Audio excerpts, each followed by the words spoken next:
ओम सर्वमंगल मांगल्ये शिवे सर्वार्थ साधिके शरण्ये त्र्यंबके गौरी नारायणि नमोस्तुते। या देवी सर्वभूतेषु लक्ष्मी रूपेण संस्थिता नमस्तस्यै नमस्तस्यै नमस्तस्यै नमो नमः। 25 तारीख का दिन शनिवार का अवसर, चतुर्थी तिथि विद्यमान है। इस दिन भद्रा का योग भी बन रहा है। लाभ और जो विशेष तौर पे हानि दोनों के साथ साथ साइमल्टेनियस चलते दिखाई दें। लीकेज को बंद करने की ज़रूरत है। रूल्स को फॉलो करते हुए अलर्ट रहते हुए कार्य करेंगे तो फिर नुकसान नहीं होगा, फायदा होने के योग आप बना सकते हैं। नए कार्यों में हाथ ना डालें, इस बात का ध्यान रखें। दोपहर को 2:30 बजे के आसपास भद्रा का योग है, तो उसके बाद चीज़ें तो यानी उससे पहले नए कार्यों को हाथ डाल के काम करना आपके लिए अच्छा रहेगा। शनिवार का दिन चतुर्थी का योग बन रहा है, तो कोशिश ये करें आपकी राशि के दृष्टिकोण से आपको अवश्य काम करना चाहिए।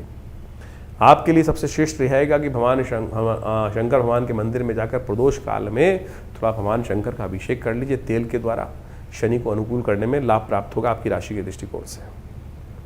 26 तारीख का दिन रविवार का अवसर है, पंचमी तिथि विद्यमान है और इस दिन ग्रह नक्षत्रों को परिवर्तन का योग बन रहा है, सौभाग्य पंचमी का योग बन रहा है और ये एक नई शक्ति का आपके अंदर उदय करने का योग बना सकता है। चीज़ों को सही रूप से सही दिशा में आपके कदम आप बढ़ते दिखाई देंगे। आने वाले 2-3 दिन ऐसे योग बन रहे हैं कि आपके लिए जो स्टेप बाय स्टेप आपको चीज़ें दिखाई देंगी, इस चीज़ें विचार करोगे, शक्ति के साथ नई काम करने की जो है वो आपके लिए पॉजिटिव थिंकिंग के साथ रास्ता बनेगा। लेकिन थोड़ी एरोगेंसी ज़्यादा बढ़ाते दिखाई देगी। थोड़ा ऐसी स्थिति बन सकती है कि आप अपने अहम को थोड़ा शांत करते हुए कार्य करने की ज़रूरत पड़ेगी। ज़्यादा अहम कई बार क्या होता है कि विशेष तौर पे कई बार सामने वाले लोग हैं ऐसा सोच सकते हैं कि अपना अपना फ़ायदा सोचता है, स्वार्थी बना लोग आपके इमेज को के मामले में थोड़ा सा नेगेटिव करते दिखाई देंगे। तो आपको थोड़ा सा अपने आप को सरल करके दिखाने की ज़रूरत है। ज़्यादा एरोगेंसी कहीं ना कहीं नुकसान दे सकती है, तो इस बात का ध्यान रखते हुए कार्य करेंगे तो अच्छा रहेगा। रविवार का अवसर है, सूर्य इन दिनों थोड़े कमज़ोर चल रहे हैं, तो आपके लिए अच्छा रहेगा भगवान सूर्य का दर्शन करें, उन्हें अर्घ्य दें, क्योंकि इन दिनों छठ भी आती है और 27 तारीख को छठ का महापर्व पड़ रहा है। पूरे संपूर्ण पूर्वोत्तर भारत के अंदर इन दिनों खासतौर पर यह पद्धति बनाई जाती है कि भगवान सूर्य को शक्ति प्राप्त करने के लिए, क्योंकि कार्तिक में सूर्य कमज़ोर चलते हैं। तो ऐसे में ये सिद्धांत विकसित किया गया कि सूर्य की उपासना करने का किसी न किसी रूप में व्यवस्था बनाई जाए। कार्तिक के अंदर क्या किया जाता है, जल्दी स्नान किया जाता है और सूर्य उदित होते सूर्य को अर्घ्य देने का व्यवस्था बनाई जाती है, दीपदान की व्यवस्था बनाई जाती है। ये सब सूर्य को बल देने के ही उपाय हैं, तो अवश्य इसको ध्यान रखते हुए करेंगे तो अच्छा रहेगा आपकी राशि के दृष्टिकोण से। इस दिन एक बहुत बड़ा परिवर्तन होने जा रहा है जो आपके नेगेटिव ग्रहों को पॉजिटिव करने की तरफ बड़ा सहायक होगा। इस दिन मंगल अपनी राशि परिवर्तन करने का योग बना रहे हैं, अपनी राशि में स्वग्रही होने जा रहे हैं और ये आपके लिए कई तरह से एक बूस्टर की तरह काम करेगा। शनि मंगल का टकराव जो चल रहा था वो कहीं ना कहीं पॉजिटिव होने के योग बनाएगा। जो हमने आपको कार्यक्रम के आरंभ में बताया था कि शनि मंगल जिस प्रकार से पिछले पूरे 1 साल से जो स्थिति पूरे 2025 में स्थिति रही और पूरे विश्व में कोलाहल रहा, अब मंगल अपना रास्ता परिवर्तन कर आपके लिए आपकी राशि के दृष्टिकोण से आपके शौर्य बल को बढ़ाने का रास्ता बनाएगा। तो आपको खासतौर पे इस मंगल का ही उपयोग करना है बहुत सारी चीज़ों को ठीक करने के लिए। तो मंगल आपके लिए कल्याणकारी योग बनाने की स्थिति उत्पन्न करता दिखाई दे रहा है। साथ साथ बृहस्पति की पूर्ण दृष्टि मंगल पे पड़ रही है जो आपकी चीज़ों को पॉजिटिव करने का रास्ता बनाती दिखाई देगी। 28 तारीख का दिवस मंगलवार का ही दिवस है और इस समय ग्रह नक्षत्रों के दृष्टिकोण से जो ग्रहों का परिवर्तन होगा वो आपके लिए अच्छा बनता दिखाई दे रहा है और ये आपको कहीं ना कहीं यदि आप बड़े लोगों का सहयोग लेकर कार्य करने का प्रयास करोगे तो बहुत अच्छा रिजल्ट दे सकता है।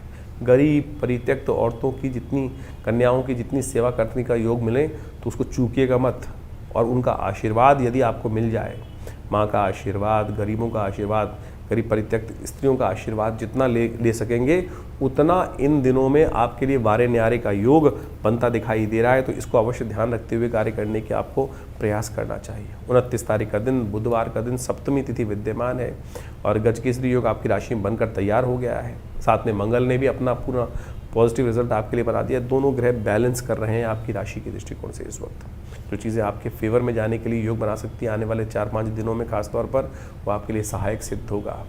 तो सुबह सुबह विघ्नहर्ता गणेश जी का ध्यान कर दिन को आरंभ करें तो आपके लिए अच्छा रहेगा। 30 तारीख की ग्रह गणना आपकी राशि के दृष्टिकोण से दिखा रही है। बृहस्पतिवार का अवसर, अष्टमी तिथि विद्यमान है, गोपाष्टमी का सुंदर योग बन रहा है और ग्रह आपकी राशि के दृष्टिकोण से करीब 60-70% पॉजिटिव वे में आपको सपोर्ट करने का योग बनाते दिखाई दे रहे हैं। और ये सपोर्ट कहीं ना कहीं आपको बहुत बड़ा सहारा दे सकते हैं।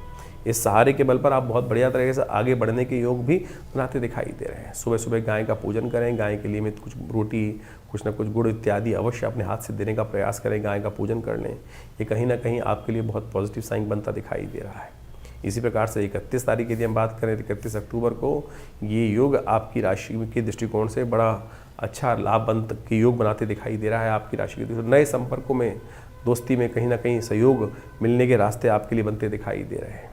और साथ साथ इन दिनों जो ग्रह बाकी चल रहे हैं वो कहीं ना कहीं थोड़ा स्वास्थ्य के मामले में कुछ समस्याएं उत्पन्न करने के योग दे सकते हैं। तो इस दिन आंवला नवमी के दिन विशेष तौर पर भगवान विष्णु की उपासना जो कर लेते हैं उनके समस्त आयुष संबंधी समस्याएं ठीक करने के योग बन जाते हैं।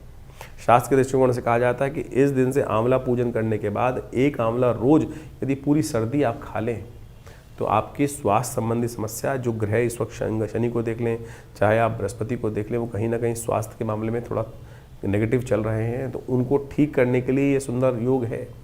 तो इसको अपनाइए, कल्याण होगा। तो ये जो ग्रहों का योग आपने समझा, नित्यपति जो ग्रहों का परिवर्तन आपके समक्ष उपस्थित होता है। और इस अक्टूबर के महीने में तो बहुत सारे महत्वपूर्ण ग्रह परिवर्तन की तरफ जा रहे हैं, ये सब आपको समझ में आना चाहिए। मंगल स्वग्रही होने जा रहे हैं, शुक्र बहुत जल्दी अक्टूबर समाप्त होते ही स्वग्रही अपने रूप में आ जाएंगे, बृहस्पति उच्च के हो गए, शनि अब पुनः मार्गी होने की तरफ जा रहे हैं। तो ये ग्रहों का जो विशेष परिवर्तन है कुछ नया, यानी दीपावली के बाद से ऐसे जैसे ग्रहों का परिवर्तन होने के योग बने हैं वो महत्वपूर्ण परिवर्तन आपके जीवन में लाने के योग बनाएंगे। जब ग्रह अपनी शक्ति में आते हैं तो कई प्रकार से अच्छे समय को आपके समक्ष लाने का उपस्थित योग बना देते हैं। तो ऐसे में हमको अपने आप को तैयार करना चाहिए। तो ग्रहों का योग जो है जिस प्रकार से आपने समझा है आपकी राशि के दृष्टिकोण से परिवर्तन की तरफ चला गया है। चीज़ें बिल्कुल बहुत सारी चीज़ों के मामलों में अनुकूल परिस्थिति बन रही हैं। जो शनि का मंगल के साथ एक विचित्र प्रकार का योग पिछले करीब 3-4 महीनों से 5 महीनों से लगातार चल रहा था। पहले समसप्तक योग, पहले षडाष्टक योग, फिर षडाष्टक योग तो पुनः बना, और अब मंगल पूर्ण ताकत में आ चुके हैं, बृहस्पति से दृष्ट हो चुके हैं, शुक्र भी स्वग्रही होने के योग बना रहे हैं। तो इस प्रकार से इन सब समस्त ग्रहों ने परिवर्तन कर आपकी किस्मत में कुछ नया करने का, व्यवस्था बनाने का योग बनाया है। तो आप अच्छे से समझ लीजिए। और जब समय ठीक चल रहा हो ना तो हमको पूरा तटस्थ होकर, कई बार क्या होता है मन हतोत्साहित हो जाता है, लगातार कई बार जीवन में समय खराब चल रहा होता है तो मन ये ऐसा हो जाता है कि कुछ होगा ही नहीं, मेरे करने से कुछ होना ही नहीं है। तो ऐसे में हम हार जाते हैं, और जबकि स्थितियां बिल्कुल परिवर्तन करते हुए टाइम नहीं लगता है। वैसी ही परिवर्तन की स्थिति अब आ चुकी है। जैसा हमने आपको कहा मंगल स्वग्रही होने के योग बना रहे हैं, अपनी राशि में आ रहे हैं, पूर्ण ताकत में आ रहे हैं, और हिम्मत से बहुत सारी।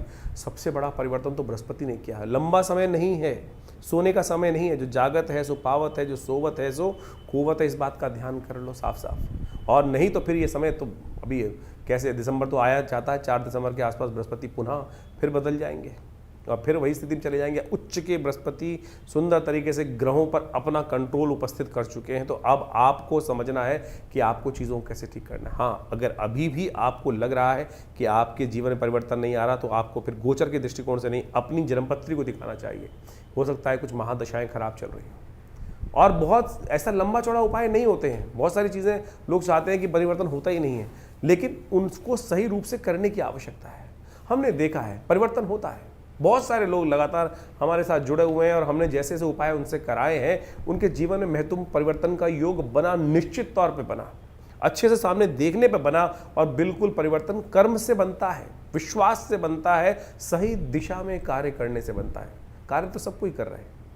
अब कोई लठ ऐसे मार रहा है, कोई वैसे मार रहा है। ज्ञान के अनुसार से एक पॉइंट पर यदि हम कार्य करने का रास्ता सही सेट कर लें, विज्ञान के अनुसार से, समय के अनुसार से, बुद्धि के अनुसार से, देव योग के अनुसार से, तो कैसी चीज़ें हमारे हाथ में नहीं आएंगी। ये विश्वास हमको जगाना चाहिए। ज्योतिष विज्ञान वही विश्वास जगाता है, और सही रूप में सही चीज़ों को कर कर, परमात्मा के सामने प्रार्थना कर कर सही रूप यदि उपाय कर लिया जाए तो सही माने परिवर्तन, किस्मत जगाने के मार्ग बहुत जल्दी से प्रशस्त हो सकते हैं। तो जैसा हमने आपको आपके ग्रहों का योग बताया है, तो उसको सही समझ लीजिए, अपने जन्मपत्री को अच्छे से।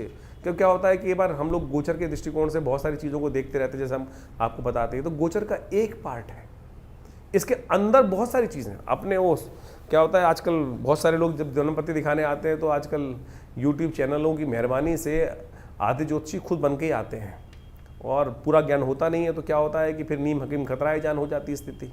तो कई बार वो चीज़ें समझ में नहीं आती हैं। छोटी छोटी चीज़ें कई बार हम अपने लिए देख रहे होते हैं तो नहीं देख पाते हैं। सामने वाला जब देखता है और बिल्कुल न्यूट्रल होकर देखता है तो वो चीज़ें सामने आ जाती हैं। और हमने देखा है कि बिल्कुल छोटे से रूप में यदि उसको परिवर्तन करने का मार्ग, हल्का सा परिवर्तन करने का मार्ग पकड़ लिया जाए, सही दिशा पकड़ ली जाए तो किस्मत जागने के योग बन सकते हैं। तो आप बिल्कुल इस समय को बर्बाद मत कीजिएगा। समय आपके बिल्कुल उपयुक्त हैं। चीज़ों को सही दिशा में करने का प्रयास करें। और जिस प्रकार से कभी कभी सही समय पर जाकर, आजकल मॉडर्न साइंस में बोला जाता है ना कि जब को सब ठीक चल रहा हो तो डॉक्टर के पास जाके एनालाइज कराते रहना चाहिए। तो उसी प्रकार से ज्योतिष विज्ञान में भी ग्रहों का एक युग कभी नहीं रहता, हर समय परिवर्तन का युग बनता है। तो समय समय पर अपनी जन्म पत्रिका, समय चीज़ों के विचार विमर्श, चीज़ों को समझने का मार्ग करते रहना चाहिए। और उससे क्या होता है कि चीज़ें सही दिशा में सही समय पर पकड़ में आ जाती हैं। और वो नहीं तो फिर क्या होता है कि यार मेरा बैठा हुआ व्यक्ति कहाँ, मिलने वाला व्यक्ति कहाँ बैठा हुआ था, मुझे पता ही नहीं चला। यही तो किस्मत सोने का तरीका है। यही कारण है ना कि हमको पता ही नहीं चला कि हमारा किस्मत जगाने के लिए व्यक्ति बैठा हुआ था, और जब उसका समय निकल गया तब जाकर हम जागे, अरे चीज़ हाथ से निकल गई। तो ऐसा ना करें, जगाइए किस्मत को और ग्रहों को सही स्थिति को समझें और जन्मपत्री को सही से समझकर, चीज़ों को सही समझकर, और बहुत सारी चीज़ों के अनुसार से हम आपके जो भविष्य बल को समय समय बताते रहते हैं उसको सही से समझकर कार्य कीजिए। देखिए किस्मत बदलने के लिए बिल्कुल तैयार है। और आशा करते हैं, भगवान से प्रार्थना भी करते हैं, जैसा हमारे आश्रम पर नित्य प्रति बहुत सारी अनुष्ठान इत्यादि, यज्ञ इत्यादि, पूजा इत्यादि चलती रहते हैं। जन कल्याण के योग बनाएं, अपने स्वयं भी अच्छा करें और समाज को भी अच्छी तरफ ले जाने का प्रयास करें। धन्यवाद, नमस्कार।